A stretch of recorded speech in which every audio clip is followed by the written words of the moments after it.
think you ought to know. About men's radio. The place where men and women really speak. Oh man, what a show. It's men's radio. This crazy show is on 3 times a week. Now Russ and Phil are there to help with all your cares. We laugh, we cry, we talk like grown-ups do. But if you're sad and low, it won't cost you no dough. Men's radio, that's the place for you. With Russ Kane and Phil Dave. And a happy Monday. Well, actually, just Monday all round. I'm not going to say happy Monday. The happy Mondays with the two caballeros. What a start to the week, gang. Oh, my giddy aunt. Was not what I was expecting. Thank you, Phil, for being on standby, because I thought it was going to be a disaster. Steve Harris, morning to you. Barry G. Allen, morning to you as well, of course.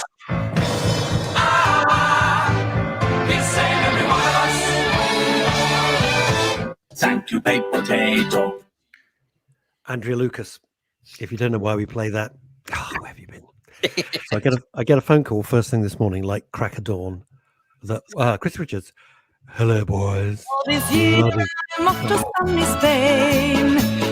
Viva España. It's my fault. They're all coming out of the woodwork at the same time. It's not my problem. No, it's not your fault. It's not your fault. Nothing's your fault. Nothing ever. You were the lone gunman on the grassy knoll. Hello boys, bloody cold. Just enjoying lovely stew, doing flash mob at my... She is bonkers, isn't she? Doing flash mob at the market on Wednesday. Spanish holidays, 6th and 8th. Okay, all right. Get me some at the market, Chrissy. I think you could get arrested for that sort of business. What? Just flashing at the market? Yeah. I think I saw her in Tesco's earlier this morning, flashing in the dairy aisle. Dirty cow. That's what I think. Anyway, phone goes first thing this morning to announce that one of the twins has got COVID and is feeling the worst he's ever felt in all of his 23 years. Now, put it into perspective, Luke Norman. Read it out, Philip. Be a good chap. Would you be so kind? I don't worry. I shall try and read this from a learned friend who seems to be a little incapable because of Thank you, Millard. If it please the court, could we approach the bench? Luke Newman says, good morning, gents. Do you ever have one of those Mondays? Oh, yes. Where you don't know how you are going to fit everything in for the week ahead. I'm having one of those days. Luke, I'm so pleased that I'm in good company, because I promise you, if I look at my to-do list for this week, frankly, I'm not sure it's going to be, I care less if it's undignified to cry. But anyway. Again, sick of you crying. Pathetic. Luke, Quite. you know what it is? Okay, The way to answer that, fella. There's nothing we can do. The way to answer that. What do you say? What? I said I'm sick of your internet connection not working. Do you want me to start again? I can. Do you want me to start it again? No, you're okay now, but you weren't. You sounded a bit robotic. And I restarted it, by the way, on top of everything else that's happened so far today. I restarted it. I rebooted the whole damn thing. So what can you do? So one of the twins you said has got COVID. Yeah, I just wanted to answer Luke Newman's point. How do you eat an elephant? One bite at a time. Luke, just make a list. Put the important stuff at the top and the crap at the bottom, and don't sweat the small stuff. Don't worry about it. And if small stuff has to go to one side and not get done, don't worry about it either. It's just how life is, you know. Prioritize, mate. That's how you do it. Now, so one of the twins got COVID. Now he goes to the gym every single day. He is ripped. He's 6'3", absolutely ripped, ridiculously fit. He's a vegan. His partner, she's a vegan. So they're beyond healthy. And he never complains about being ill, ever. And he's ill, really ill. So I had to go. What I did was I leapt into my clothes, down the back pole, into the Batmobile, straight off to Tesco's to get all the vegan stuff to last him for at least 10 days. And then my other half, she was getting stuff from another shop, belted round, jumped in the car, dashed across town, and delivered it all to the door, and then kept about 50 feet away to make sure that he'd come down and picked it up. Hello, all missed the notification. What notification? Oh, well, that's weird. Sorry. Hello, all missed the notification. Linda Dave, do you know her? No, the fact that we have the same surname is sheer She coincidence. seems nice. She seems a nice woman. Veronica Curran, right, okay. Luke Newman, yesterday I had the moment when Sunday stops feeling like a Sunday. The anxiety, yeah. I hate Sundays. As it happened, I had a lovely Sunday yesterday, but I hate Sundays. My least favorite day of the week. I loathe them. Michael Verby, that's extraordinary. He says, "Good afternoon from sunny southern Spain. Nursing a bad cold, not the dreaded done to test." Now that I find amazing. I didn't think that it was that common to get colds in sort of warmer climates. Loving the cold climate. Let's go from southern Spain all the way across the pond to the United States of America with Aza Don Brown, who's in New York State, not New York City, New York State. Hi, Aza. How you doing? Aza, something I want to get you on the show one day and discuss the following. I have set my next novel, and I wrote the synopsis 3 years ago, and it's set following the Second American Civil War, which takes place now, all right? And the southern states have seceded. They did a poll last week in the United States, and I'm convinced this is going to happen. I think the states are going to separate. I think the United States are going to separate. I genuinely feel that's going to happen. 50% of everybody polled wanted that to happen. So it's the perfect storm of the left and the right, the Democrats, the Republicans, wanting enough's enough. Where would you live if you didn't want to be in the US? Where if it was in the States, so to speak? Texas. Easy, Texas. Wow. I'll be spending quite a bit of time in Texas from next year. As it happens, I'll be spending quite a lot of time there. Facebook user, afternoon, Russ and Phil. Mark in the Bletchley bungalow logged in. I am well, says Aza Don Brown in New York State. Fascinating. Yeah, this why this is the perfect state, and we'll come on to our lovely guest in a second. Why this is, I love New York. Yeah, New York's a fantastic city. Why this is so interesting is the Liberals can't stand the Conservatives with a small c. This is a real bugbear with me. I've been following this for years in great detail. The Liberals want nothing to do with the Conservatives, and the Conservatives are going, that's absolutely fine by us. Piss off. Have your own country. We can be allies, but just leave us alone. You don't like us. You don't respect our flag. You want to stop the national anthem. You want all of those things to. This is at the heart of mental health. This is at the heart of the mental health of a fantastic nation, and it's going to happen. I'm convinced of it. Convinced of it. Suppose when you got 50% of the population of 360 million saying, you know what, yeah, time to split. I suppose we just need to be grateful that we didn't lumber into the United States of Europe. That could have been very interesting. Lisa, I'm with you, Phil. Yeah. You never have an argument with me, but don't say that. Hey, here's a bit of advice. Don't go to a kind of mutual friends for dinner and bring that up at the dinner table. Who in their right mind would do something so stupid? What kind of buffoon with a total stranger who you and I did not know, not that it was us, and you make a one-line gag and the woman jumps up from the table and storms out the house? To which Phil and I said, silly cow. Michael Verby, lots of people here suffering coughs and colds. Oh, no. I got very itchy eyes today. I hope that doesn't mean anything. Lisa says... You got to scratch your ears. That'll get rid of it. Oh, good idea.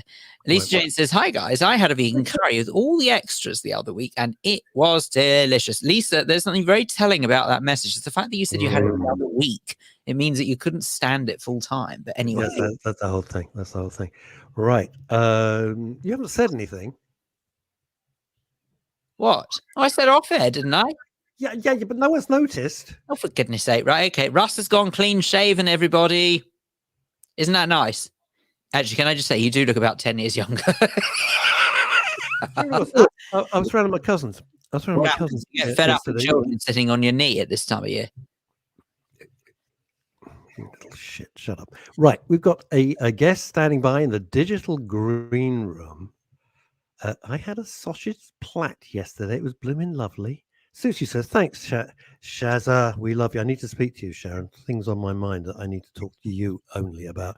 Oh, Linda Dave likes it. Well, thank you. Look, this is I just did it. James Bond, here you comb. You would think. What do you think? I think it's better. I think it's better. I didn't know what lies beliefs. I haven't seen my face for so many years, and I thought, sod it. Asa Don Brown. Before our guest comes on, I'm a Canadian and American. I'm originally from Oklahoma, weather son, from Oklahoma. I But I can't haven't understand why you don't sing in public. But I haven't lived there since 1992. At this point, I would have to give such a decision concerning a great consideration there. Wow, I saved my Movember. Yeah.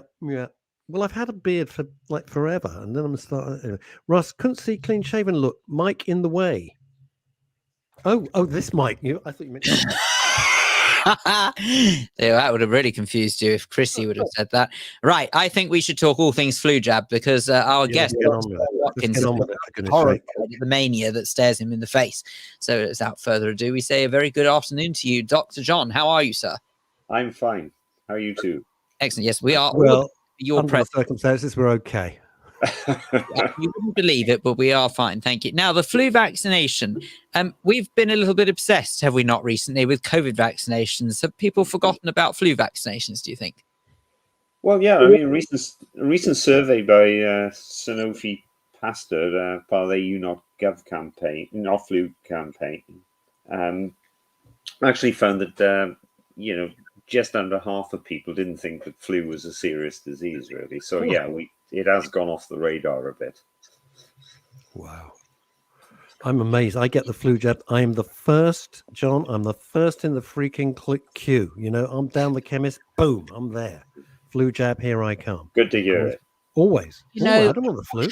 But I'm kind of not surprised, though, because at the same time, everyone has been so obsessed with COVID. They probably think that flu has sort of paled into insignificance. I think people would be forgiven for thinking that flu is just, well, it's just flu, isn't it, by comparison to COVID? But of course, I think we forget flu can be lethal as well. Yeah, I mean, the influenza is sort of, a lot of the symptoms it shares initially are like those with the common cold. I heard you talking a bit earlier about lots of colds out there. But the thing about flu is that for those with high-risk conditions, such as heart disease, respiratory disease, sort of kidney disease, or some sort of problems with their immune system, they can really get serious disease, hospitalized, and die, really. So, and up to 11,000 people in usual years die from flu. Where are we with all of this, John? If you don't, may I call you John? Yeah, that's fine. Yeah. Thank you very much. Here's the thing. Now, this is interesting. This is from Sharon McGovern, who I know well. I met out in Los Angeles. I've had 3 flu jabs, and the reaction is so bad each time I go, doctors not giving me any more. Wow. Yeah, I find that quite surprising. I mean, the flu vaccines have been around for many, many years, and the current crop of flu vaccines are, highly purified, and really they don't tend to sort of give you side effects other than just a sort of sore arm at the injection site. They won't give you flu, and they won't give you... I've had nothing. John, I've got to say that every time I have the flu, absolutely nothing. No reaction, no way. It's terrific. Terrific. No problem. And that's the majority of people's findings, really, because actually it's not... I mean, there's components from 4 different viruses in the flu jab that you get, but none of them are actually a whole virus. So you're not going to get flu symptoms at all. Do you think people, John, are just exhausted and they're going, I'd normally get a flu jab. I can't be asked this year. I'm bewildered by what's going on. Do you think that's part of it? Well, that's the worry, isn't it, really? I mean, the whole idea of pushing this forward is to remind people that influenza really is an important disease, and you can protect yourself by getting the flu jab. What do you think? What Sharon is saying, I didn't know Sharon was going to write this, John, so please don't. It's not a setup. We have it's very interactive radio station. Yeah. And Sharon is saying, 2 days after the flu jab, I suffered a monster migraines, or migraines, depending on your point of view, and a pain in the arm. Well, I mean, a pain in the arm at the injection site is a well-known complication, but well-known complications of catching influenza are actually hospitalizations and deaths. So if you're in a recommended group for flu vaccine, you probably ought to get it. I think this is actually part of the problem, though, with all vaccinations, really, is that a lot of the time people need to, probably for themselves, obviously follow medical advice wherever possible, but weigh up their risk. You see, for me, I am not completely convinced that sort of it would be that sensible, someone like me getting a flu jab when I've only had flu a handful of times, touch wood and all that. And when I have had it, it's not been anything else than just me being in bed for a few days. So I don't think that a flu jab is right for me. But then again, I know others in my family who absolutely suffer terribly with flu. And if they didn't get the flu jab, heaven only knows how bad it would be if they didn't have it. Well, yeah, I mean, I think the thing is the flu will give you anything from no symptoms at all to serious illness and death. So that's the range of symptoms. And similarly, prior exposure to flu or a flu jab will reduce your symptoms. So, you know, there's a sort of golden window when you're in your sort of, when you're quite young, where if you catch flu, then you don't really come up with any serious symptoms, and getting vaccinated protects you against the serious disease. The situation is that you know, you can't predict those things, and so if you're in the recommended groups for vaccination, which you can check on the government website, or talk to your GP or pharmacist, then you should get a flu jab. How dangerous is it that we live in a day and age where people seem to think they know more than the medical professionals? Well, I think knowledge is ubiquitous, isn't it? Really, you know, you can get it wherever you want. If you're not quite sure about something, you can Google it. It's about how you interpret that, I think, is the key issue. And you know, you need it all in a balanced way, and you need to weigh up the pros and cons, which actually you probably do need professionals to guide you through that process. Here's an interesting question that's coming in from Edinburgh. It's still being done at the chemist. Will this be having an effect on the numbers? On the numbers? Do you mean, Veronica, do you mean the numbers that are reported, or the people who are saying they've had the jab? Could you expand on that a little bit more? Not you, John. I mean, Veronica, our listener. I wonder what that means. Yeah, going to the chemist is fine. Yeah, I mean, you know, the thing is that traditionally the large percentage of vaccines given by the GPs, pharmacists also give it, and we've seen over the last few years that actually getting vaccinated against flu has been rising, but it's not probably, particularly in the younger age groups with chronic disease, is probably not as good as it should be. Really.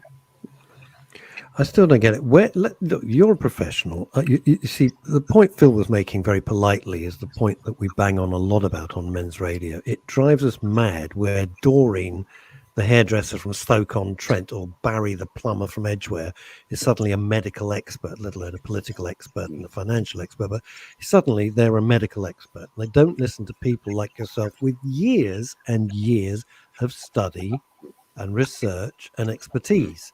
No, they read it on the internet, so it must be true. And her mate says it must be true. Who does the tinting and dyeing of the hair? So this is what we rail against this, because you can't fix stupid. That's one of the big problems. You can't. There is not an inoculation against being stupid. I wish there was. No, you but think it prolongs it? Do you think it prolongs all of this? Even if there was, unfortunately, you wouldn't be able to force those people into having said vaccination. So it wouldn't be possible anyway. So, John, does it prolong all this palaver? This is why it's going on and on and on. Palaver? Which palaver? Sorry? All of it. All of the illnesses, all the bugs. Certainly COVID, and certainly the flu and cold. Well, I mean, let's shoot that sort of hair to start with. I don't think we're going to get rid of flu anytime soon by vaccination or by any other means. However, what we can do is reduce its impact by vaccination, and following guidelines about trying to be as healthy as possible, eating a sensible diet, hand washing and all the other things we've learned. But it's going to be around, and so therefore the best way for those who are vulnerable is to get vaccinated, right? And and I think in terms of it's difficult to sort of find out who's got the agendas out there, isn't it? Really, it's sort of, that's where the distrust comes from. Well, yes, precisely. What are they pushing? What are they pushing? Yeah, and really sort of if you go to the government website, and I think we do live in a place where the government website will actually have the evidence, because it's very easy to sort of challenge it if it didn't. Go into the government's website, looking at the National Immunisation Programme for flu, it'll get you scientifically based advice to do it. Alternatively, speaking to your GP, speaking to your pharmacist, go into the Sanofi Pasteur's website, unotflu.com will give you the information you need. I'm sorry, say that again, the last one, so we can... It's unotflu. Is that Y-O-U or U, just it's the letter U? Capital Y-O-U, yeah, capital N-O-T, capital F-L-U.com. Unotflu.com. Excellent stuff. Dr. John, do we need to let you go? Because I'm aware that you've probably got a lot of people to speak to. Yeah. I mean, I probably got another minute or two if you had any other burning questions. Excellent stuff. Well, You've got me till 25 past, I think.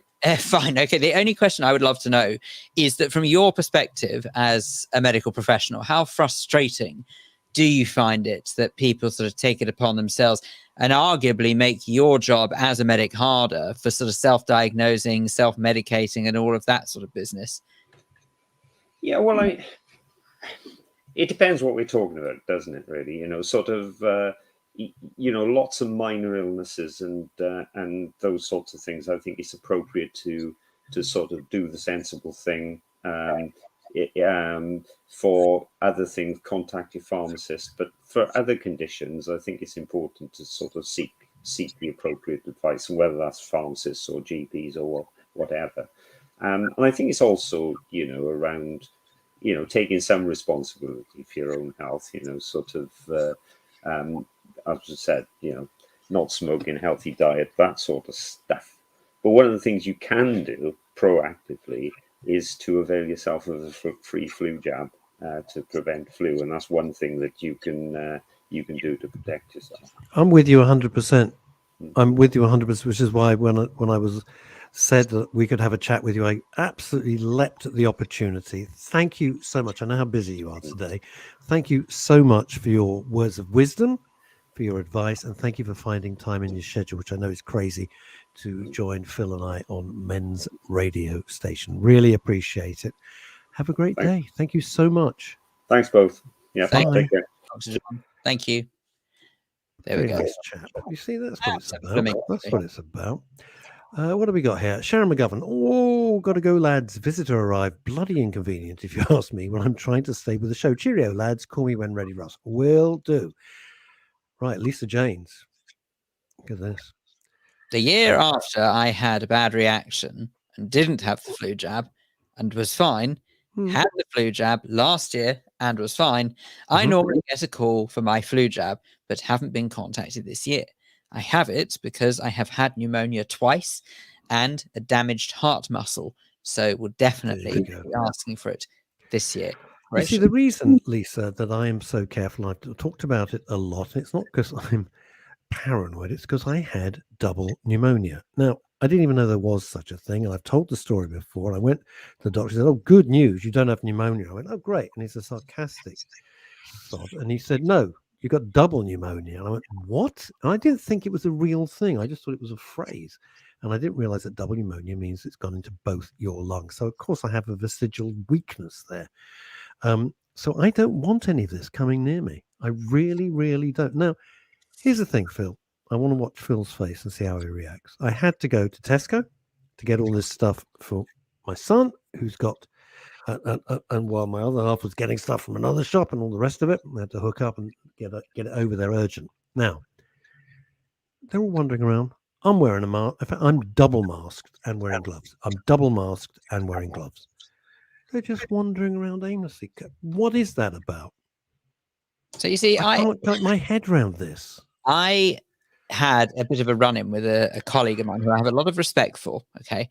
But had a bit of a run-in today where this person properly laid into me because on my show over the weekend on other radio stations I do, I made a comment where I said, I think that the argument with mask wearing is twofold. There is the argument to be had about whether or not masks actually do any good. And I'm all for questioning them, by the way. I won't just blindly accept that wearing a mask will somehow miraculously I heal. get that. I believe, for what it's worth, it makes more sense that keeping your mouth and nose covered has got to be better than not keeping it covered. That's what I believe. However, I'm perfectly prepared to hear the argument that masks don't work and that the virus escapes through it if it's just a cloth and not a medical grade standard one. I get that. And I would love definitive proof one way or another because it's amazing how no one seems to be able to answer that. So I'm really surprised after a year or over a year of wearing these ridiculous things that no one's been able to answer that. Anyway, that's one argument. But the other argument has got to be about the rules. And what really irritates me more than anything else is even if you don't agree with wearing a mask, there are loads of things that people don't agree with. Okay. I don't particularly agree with the UK's plan on foreign aid, but at the same time, it doesn't mean I'm not going to pay taxes because of it. Exactly That's the same. a good point. If the That's rules a very are in good point. place- If the rules are in place to wear a face mask in, say, a train or maybe a shop or something like that, just do it.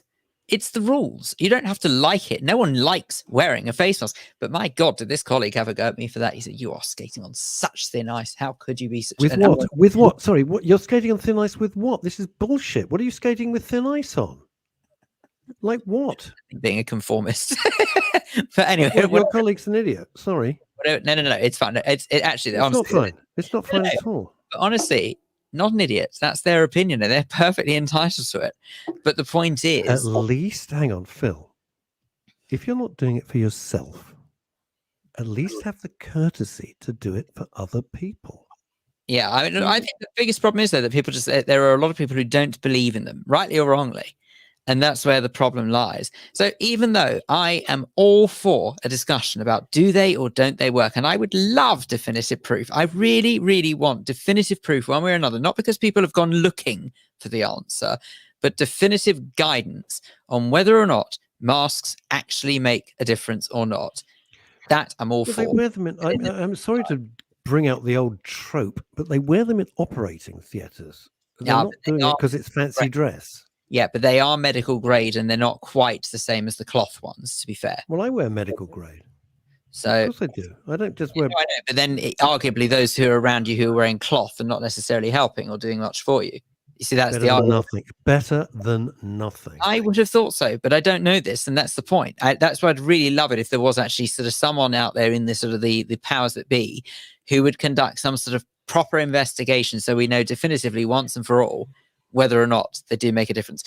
The point that If we bring Phil, if we bring this all the way full circle, before we had John Watkins on, right? I was talking about that I honestly believe there'll either be a civil war in America or it will split and become the disunited states, as I call it in my book. Now, the reason I'm saying this, and I'm not shoehorning it in, it's something I really am passionate about. Passionate. If you politicize the wearing of a piece of fabric over your mouth, which is really not a big deal. We're not asking you to put on a gas mask, an aqualung, a Victorian diving suit. You're putting a piece of cloth over your or mouth. indeed, we're not asking you to go to the front line. Let's remember We're that. not asking you to go to the Somme and go over the top and get shot down by machine guns. Precisely, or blown to pieces. If you can politicize that and cause a schism, there's a video with that. Don't say it, Russell. With Corbyn. What's the brother called? Pierce Corbyn, being offered a mask last night. Interestingly, he turned up at a Hanukkah celebration. Fascinating what he was doing there. I saw it on Twitter. I mean, I can't even go there. So if you can politicize that, imagine, and I'm sure Asa Don Brown is probably nodding wisely in New York State as he listens. You can politicize anything. Gun control. Politicize it. Well, this is John Ryan. unfortunately sort of as a race of people, and it seems to be right across the board. We are completely and utterly divided, but completely. And I think that there is a massive part of it. And it can't join up. It can't join up. It's not resolvable. Well, it's gone too far. Phil, it's gone too far. It's gone too far. Not resolvable. Yeah, well, I keep feeling for my moustache. This is so weird. I keep feeling for my moustache. Of course, it's not there. I'm thinking, what the hell? John Ryan, who we love, John Ryan, a great broadcaster on men's radio and a delightful guy. He and I have very interesting chats on the phone. So in the last 3 months, I've been to Ireland, Spain, Portugal, Canary Islands, and Austria. They all adhere to COVID protocols, wearing my mask because I care about others. If only, John, they cared about us. Paul Claridge, would you like to read this, Phil? Some of the big supermarkets have openly said they will not enforce the wearing of masks or face coverings because of the level of abuse their staff have previously experienced, although they have all put up posters reminding customers of the legal requirement to wear a mask. I get that, but honestly, I think it's cowardly, and I believe wholeheartedly that they should just say, if there is a mask mandate in their store, no mask, no entry. It's very simple. Well, they do it in small shops. And they're not security. That's, Ma and Pa behind the counter serving a coffee and a Danish pastry. They say, sorry, boom, it's quite clear. And the small shops, people adhere to it. But, once you start to, Phil's point is so right. Once you start to disrespect the law, it's a very slippery slope. I don't agree, and I'll say it out loud, with the 20-mile-an-hour speed limit. I find it almost impossible to drive at 20 miles an hour. I think it's ludicrous. I think it's madness. But you have to do it. It's the law. So I don't just say, well, sod it. I'm going to drive at 70 miles an hour. You don't. It's the law. Well, on a bigger scale. Okay, and I don't really see this being much different, given, by the way, that if you are unknowingly spreading COVID around, that indeed it could be the end of somebody else. How different is this from someone turning around and saying, well, I don't believe that carrying a knife and stabbing someone is wrong? Where does it end? Well, the point is, Phil, what Phil's done is taken to what they would say in legal terms ad extremis, to the absolute limit, or ad absurdum. In other words, you take a point and then you just keep exacerbating it until you think, well, that's silly. But actually, it's not. The law says don't carry a knife. Boom. Don't carry a knife. It's not optional. It's not like if your name's Phil David, you live at 33 the High Street, Croydon, you can, and everybody else can. It's a blanket law. Don't carry a knife. You can't ignore it. Don Brown. Here we go. Can, and this is what's annoying. But this is part and parcel of and I'm sorry, I'm going to use the dreaded S word, part and parcel of a society that doesn't enforce the law, because it's exactly the same way. If you have a petulant child who says, no, I don't want to, no, I don't want to, and then for a quiet life, you think, okay, no problem, do what you want. That's not helping that child. All that is doing is teaching that child, if you bang on long enough about something you don't like, then it magically goes away. Get your own way. I was watching last night Cesar Millan, the dog whisperer, who is excellent. And of course, it's about training the humans as well as training the dog. Let's go back to New York State, and then we'll come back to my point about Cesar Millan. Russ, I'd accidentally sent my reply earlier. What I intended to say was this: if America were to divide into separate countries, my allegiance would depend upon a number of factors. I'd have to give a great deal of thought and consideration before making such a life-altering decision. Absolutely. Absolutely. Of course you would. It would be huge. Back to Lisa Janes. I'm more than happy to wear a mask when I go out to shop, etc. Exhaust fumes and other crap in the air is bad enough. Does anyone realize the damage air freshener and fly killer does? I worked in a perfumery for years when I'm in my 20s. Perfume being sprayed on by at least 40 people. That'll damage your lungs, but at least you smell nice. You smell gorgeous. When you're in that hospital bed, people go, she's not well, but boy, she smells good. There's a hint of knowing. It's great. If it'd be very interesting. The reason I say this, and what's it got to do with mental health? It's this constant assault that we all feel. We all feel this constant tension, this low-level rumbling the whole time, made much worse by COVID, made much worse by idiots on social media, made much worse by this laissez-faire attitude that, well, we kind of do what you want. If whatever, it's fine, whatever, you know. Well, that's it, Paul. Your point is very, very well taken. I've thought about this. It's not something that I haven't given a lot of thought to. Not that I'm going to be in charge of everything. If the United States, if the states separate, who gets to keep the nukes, subs, and aircraft carriers? Precisely. I don't It believe depends where they're genuinely based. I mean, the United States will split.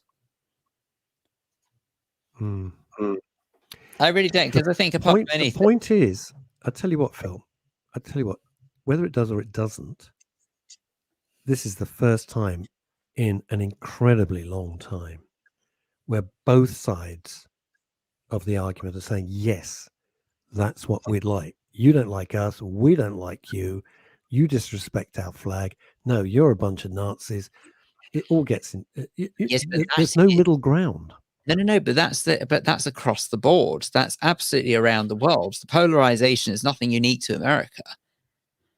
We're seeing that here. And what are they going to do? Say, okay, well, England and Wales voted to leave the European Union, so therefore Scotland and Northern Ireland will stay together, and then England. It's not like that. It's people will just have to get over it. There may well be civil war along the way, but people will ultimately get over it. It's too much like a headache.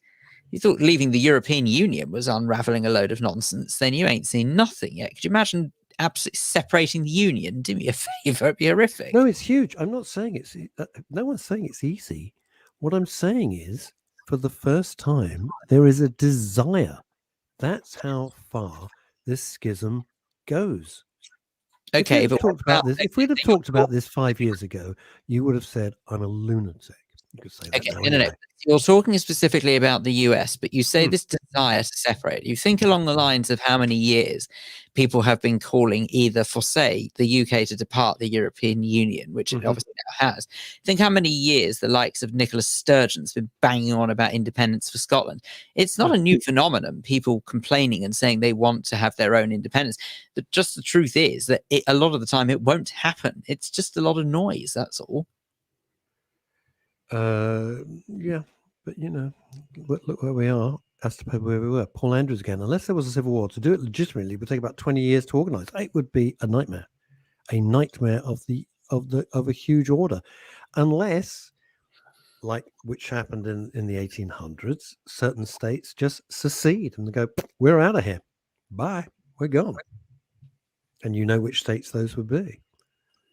But I do wholeheartedly believe that exacerbating this problem every step of the way is social media. Wholeheartedly believe it.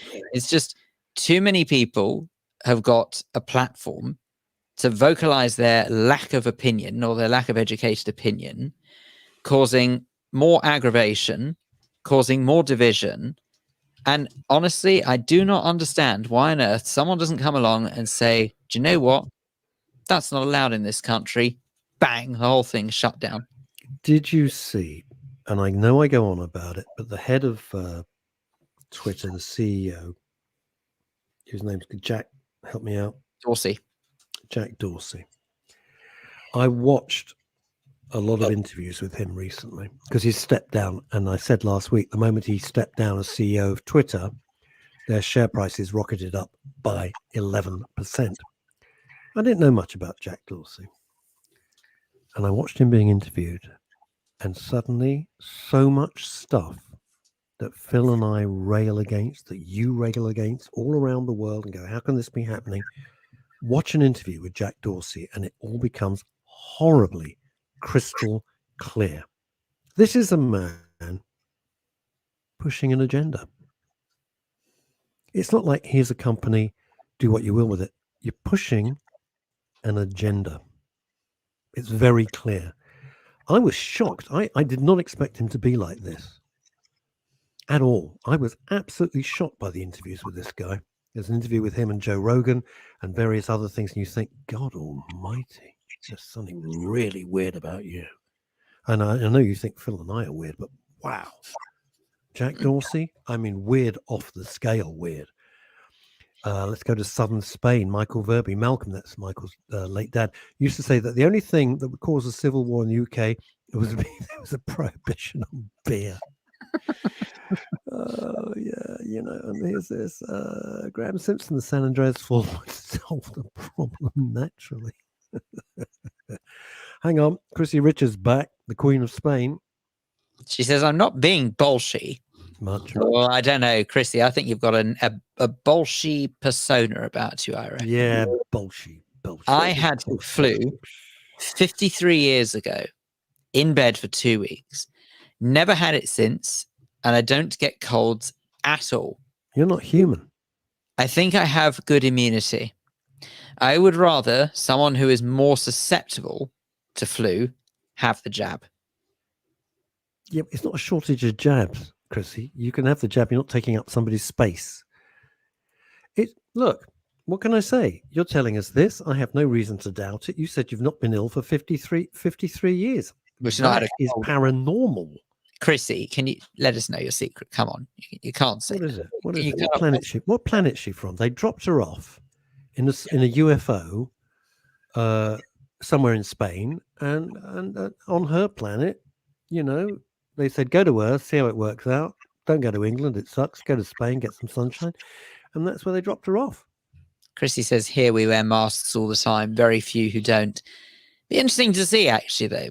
That's okay, because Chrissy, Spain is not without its fair share of COVID cases. Yes, I don't know the exact number without looking it up, and I'm going to do that right now just to make sure I know what I'm talking about. But Mr. Busy. No. But what I mean, is the fact that day so far. No. But the fact that COVID is still very much a thing in Spain.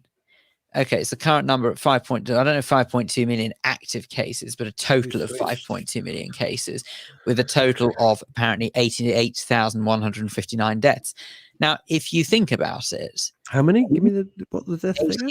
88,159 deaths in Spain, apparently from COVID, right? Which, of course, is horrific. Make absolutely no mistake. Damn right. But, and this is a big but. I mean, I don't actually know the total population of Spain, actually. So that probably doesn't help to not know that. But that's half the number, or roughly half the number of the amount of deaths we've had in the UK. And they wear masks strictly. Honestly, I can kind of see why people do question the effectiveness of masks. But then it's probably not a fair comparison because, of course, the population of Spain is probably considerably larger than the UK. So if we had a look, population of Spain, actually, good gracious me. Wow. Not at all. I'm terribly sorry. I had no idea. Population of Spain is 47.3 million as of 2020. What have we got? 66 million. Less people than we have. Growing every day. So isn't that curious? So they wear masks over there, and yet they've had half the number. Pretty much half the number of deaths that we've had. For people being supposed. I don't know. This is why people who are twerps can get in through the cracks and say, no, you see, different. Here we go. Costa del Sol, Michael Verby's on the southern coast of Spain. Not the case in the Costa del Sol. Very few masks except in shops. Yes, because they're all Brits over there. That's because they're all Brits, they're all robbers and gangsters, and so they're so fed up having worn masks all their working lives before they escape to Spain that they don't want to wear them anymore. That must be it, Michael. Not that I'm being generic. Graham Simpson, off on a tangent. Don't forget to pack sandwiches. Different kind of drug story. The Speaker in the House of Commons, order, says that he might call the police in after tracks of illegal drugs are found in the Commons. Talk about giving everyone time to clean the house. Jeez. It's not really going to be a surprise raid, is it? Not if Phil and I are talking about it. It is What's the mightily point? bizarre, but What is the point of that? Oh, I think I might call the police because we found drugs. Yeah, should we call the police? Well, I'm thinking about it. But why are you rushing around? Why? What are you flushing down the toilet there? Be all that, wouldn't it? yeah, but they've got to be careful. I mean, just because I don't know, the leader of the house has been found with maybe Nurofen Plus, they want to be careful with that. But anyway, Oh, well, that's you. All right, here we go. What have we got? What have we got going here? Chrissy Richards in fine form today in Spain. We have a bend. Our village, 40 kilometers. A bend. Yeah. Police were pulling. Oh, I see. Okay. Bend Police. in the road. Chrissy, Not Timmy. I'm talking about Timmy. Chrissy, are you suggesting, albeit subtle, that you're around the bend? We have a bend outside our village, 40 kilometers. What's that in English? Police were pulling drivers and fining them because they were speeding. But the Guardia, who's the Spanish police, were doing 60 kilometers. I go at speed, but they all pass me. Yeah, I see. So she travels at the correct speed limit, sorry, but people all shoot past her, that's why. Oh, yeah. See, the Sun headline for tomorrow is snowing in Westminster. Oh, that's very good, Paul. Paul, that is really, really good. Crossing the line in the House of Commons. Either that, or you could always say the thin blue line to look into the thin white line. Right. Oh, hey, that's very good. That's right. Drugs in the House of Commons, nothing to snort about. Hey.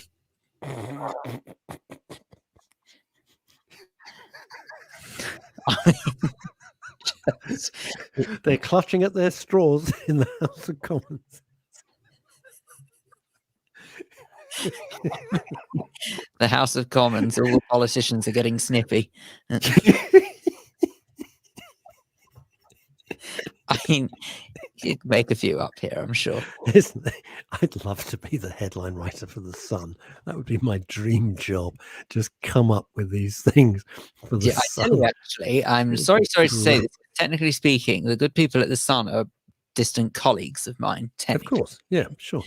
And yet I have to say, I think the Metro headline writer is far superior at the moment. Oh, really? Metro. I don't see the papers. I never see newspapers. The Metro are very, very good at the moment with snappy headlines. Very, very clever. Oh, this is good. That's very funny. Paul, you're on fire, man. Paul Andrews, World Coke, always did have a good Christmas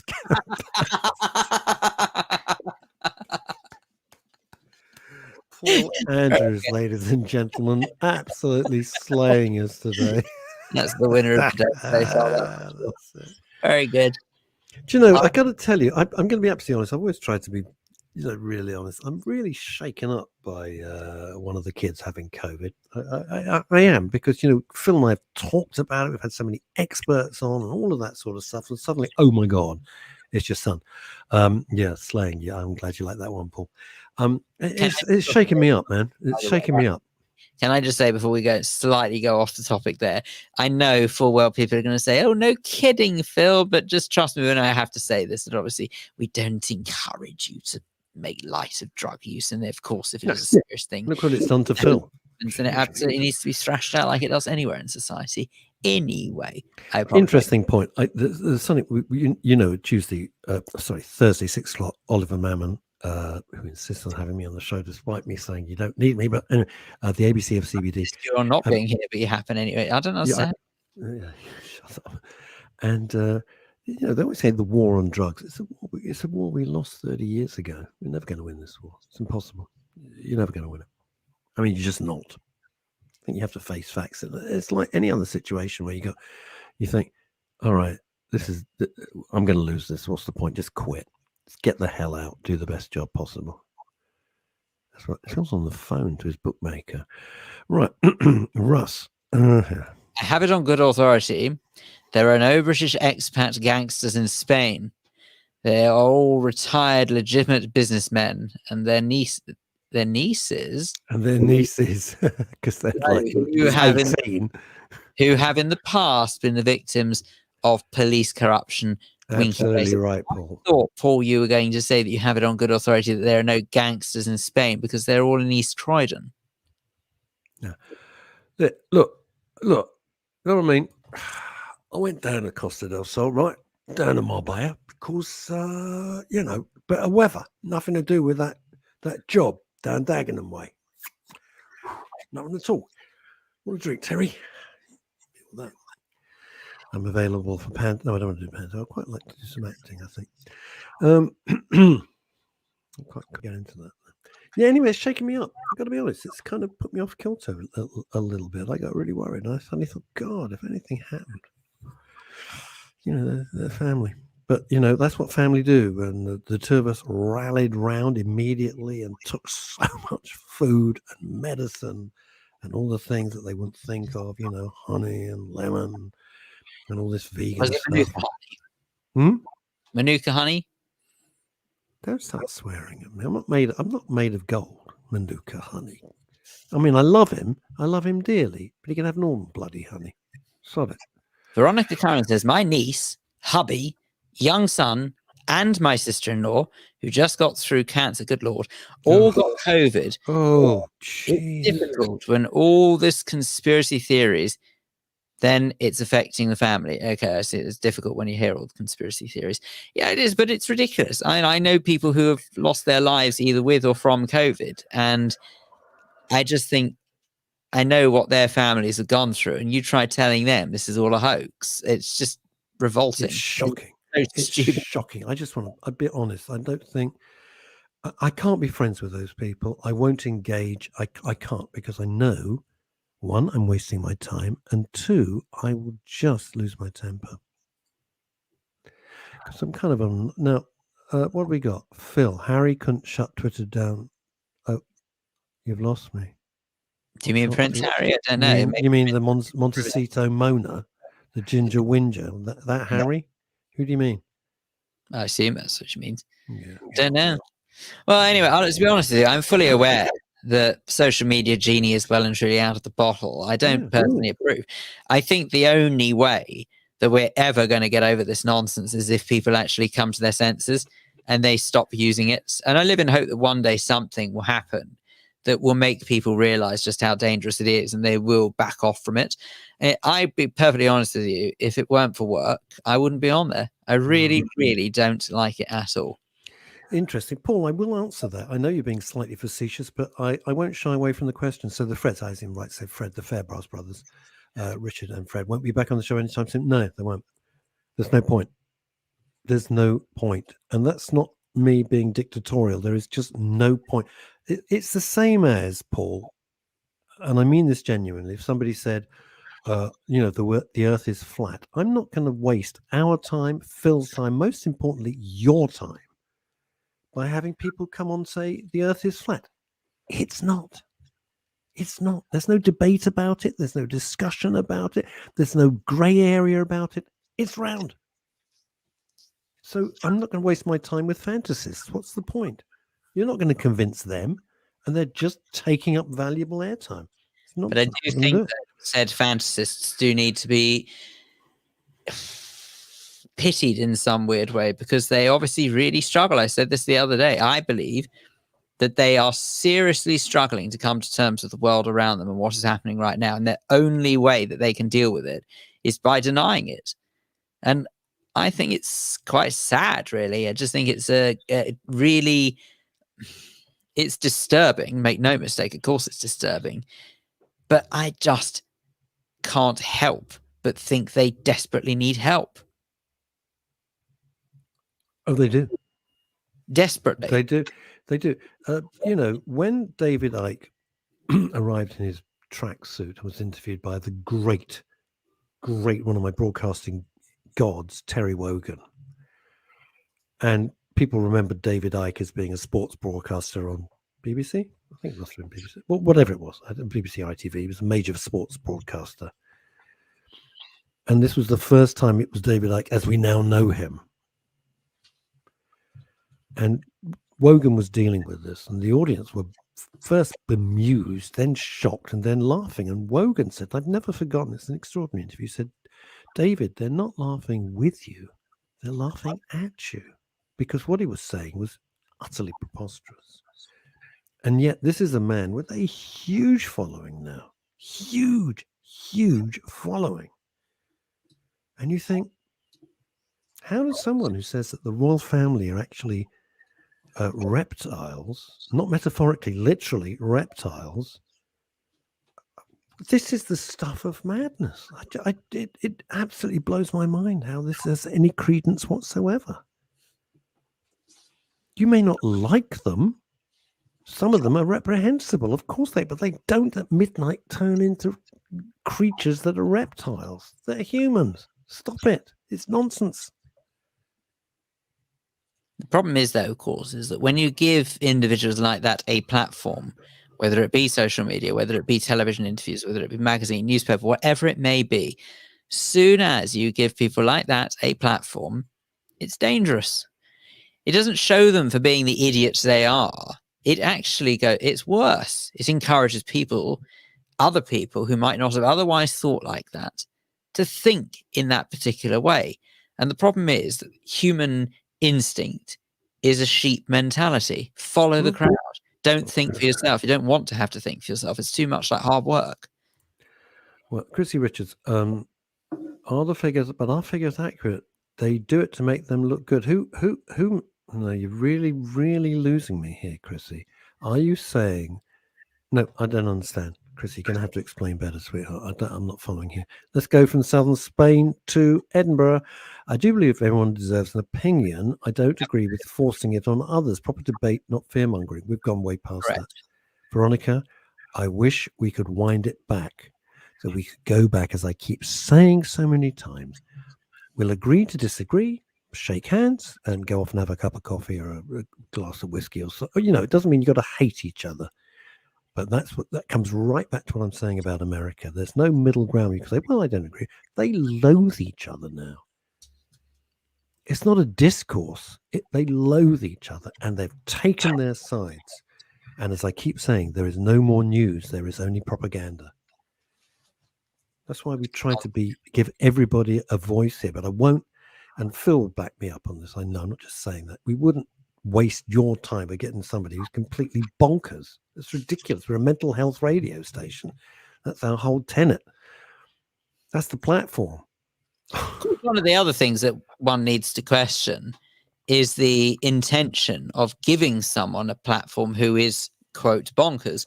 In other words, if someone really is that mentally unstable, could it not be seen as some sort of exploitation for actually giving them a platform and letting them make a fool of themselves? I think it could. It is. If you all right, come on. If you took the most mild example, people like the late Jeremy Beadle, who in real life was a charming man, met him many, many times, very generous of heart, very generous of spirit. And if you had something like, You've Been Framed, all those shows when you were a kid, Phil, and I was 102, you watch these things. Yeah, you're using the public. You're making kind of fun of them. You're winding them up, but it's not malicious because there's no ghastly. It's with their consent, though.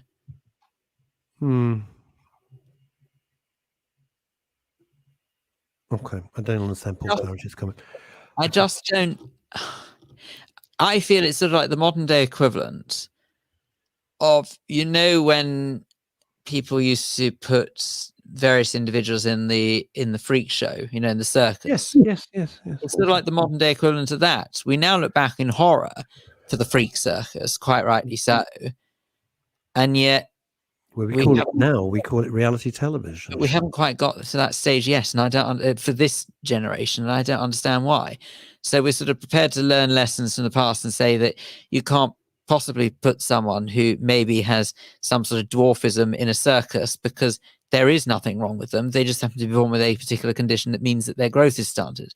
So we've learned that lesson, but yet we haven't learned it on a mental scale. So if someone is actually dangerously ill, mentally speaking, they are allowed to go and make a fool of themselves by saying God knows what for the sake of public entertainment. And yet people haven't got to grips on how wrong that is yet. I think it's quite disturbing, personally. Anyway. It's very, very disturbing. Anyway, we've got some fabulous guests coming up for the rest of the week. People that I met down in Brighton when I was sitting on the panel. Amazing story, really amazing, extraordinary stories. These people are quite exemplary, so you don't want to miss that.